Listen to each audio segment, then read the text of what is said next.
তো বন্ধুরা, আশা করি আপনারা ভালো আছেন, সুস্থ আছেন ও সুন্দরভাবে জীবনযাপন করছেন। আমি প্রবীর কাউরিয়া আপনাদের জন্য নিয়ে চলে এসেছি খড়গপুর খড়িদা বাজারে কালী পুজো নিয়ে। তো এখন আপনারা দেখবেন খড়গপুর খড়িদা বাজারে কালী পুজোটি।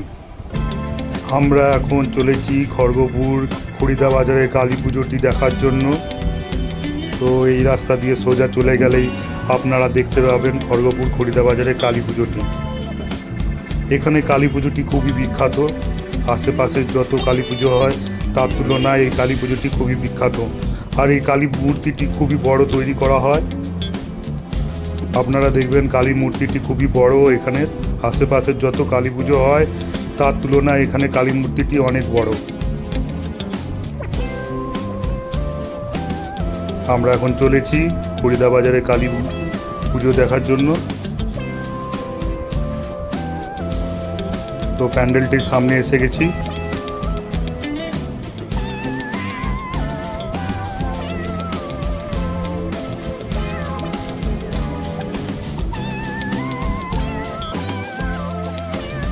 এখন আমরা খড়িদা বাজারে কালী পুজোর মণ্ডপটির সামনে পৌঁছে গেছি। তো মণ্ডপটি ভিতর থেকে আপনাদেরকে দেখিয়ে দিচ্ছি কেমন তৈরি করা হয়েছে মণ্ডপটি।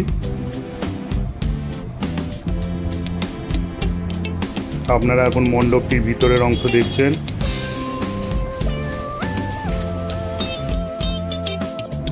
এটি হলো মা কালীর মূর্তিটি।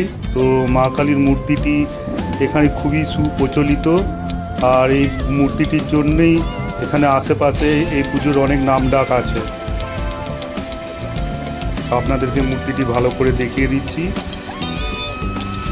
ভিডিওতে আপনারা অত ভালো বুঝতে পারবেন না, আপনারা এখানে এসে দেখলে বুঝতে পারবেন মূর্তিটি কত বড়।